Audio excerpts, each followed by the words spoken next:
एक दुष्ट स्वभाव वाला आदमी था, तो जंगल में गड़ासा लेके खड़ा होता।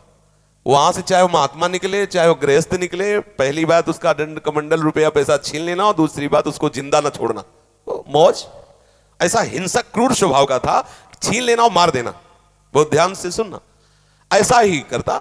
अब एक महात्मा जो बड़े भजनानंदी तपस्वी त्यागी थे, तो ऐसे संतों के दर्शन मात्र से पाप नष्ट होते हैं। संत दरस जिम पातक तरई, बड़े भाग पाइप सत्संगा विनय प्रयास होई भव भंगा। ऐसे महापुरुष का सानिध्य जो ही मिला तो उसने उठाया गड़ासा।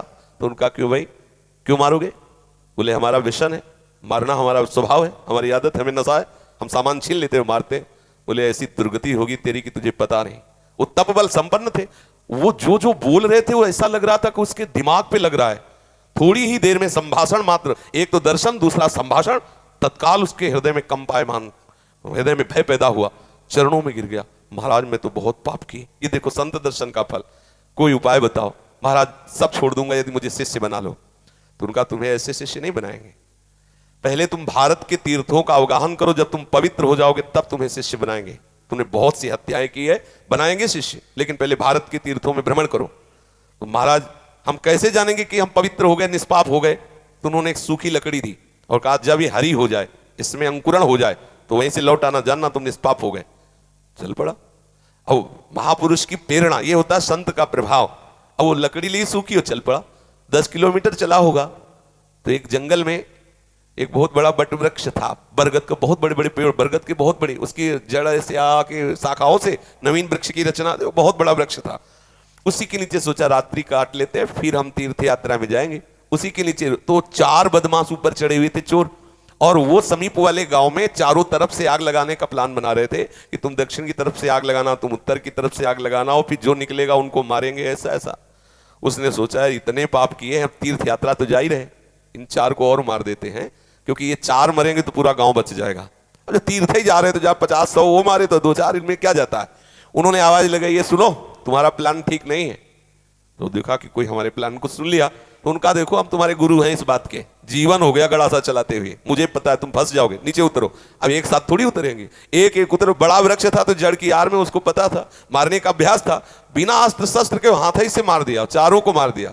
महाराज सोचा अभी यहाँ तो हमने हत्या कर दी, यहाँ नहीं रुकेंगे, आगे जो ही लकड़ी उठाया तो हरी हो गई। गुरु जी लोग कहा था लकड़ी हरी हो जाए तो वापस आ जाला तीर्थ यात्रा। अभी तो कोई गंगा नहाया नहीं, जमुना नहीं नहाया, तीर्थ यात्रा नहीं की, और लकड़ी हरी हो गई, पर गुरु ने कहा था हरी हो जाए तो वापस आ जाना। वापस चला गया। जो ही पहुंचा कहा गुरु जी दंडवत। बोले तीर्थ यात्रा के लिए भेजा था, वापस कैसे आ गए? बोले आपने कहा था जहां आपकी लकड़ी हरी हो जाए वहीं जान लेना, पवित्र हो गए। तो गुरु जी लकड़ी तो हरी हो गई। बोले किस तीर्थ में लाए? बोले आया नहीं, 4 को और मार दिया।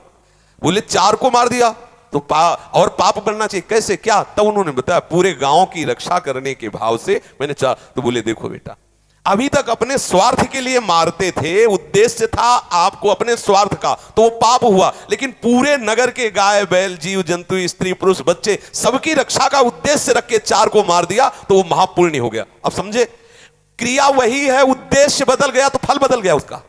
आप गृहस्थ में जो क्रियाएं कर रहे हैं वही क्रियाएं प्रभु के लिए करने लगे, उद्देश्य बना ले प्रभु की प्रसन्नता, बात बन गई।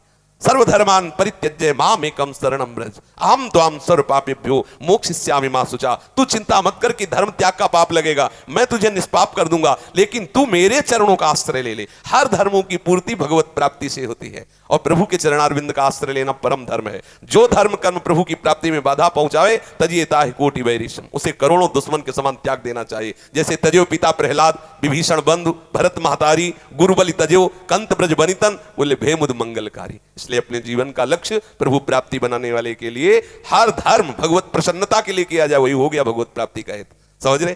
ऐसे कितने महापुरुष देखे गए अपने कुल कर्म को करते हुए भगवत प्राप्त हो गए, क्योंकि वो प्रभु की प्रसन्नता के लिए किया। अभी क्या करते हैं हम, जो भी करते हैं अपने सुख के लिए करते हैं, अपनी राजी के लिए करते हैं, और भक्त प्रभु की राजी के लिए करता। क्रिया वही है, उद्देश्य बदल गया, उसका फल बदल गया। समझ गया?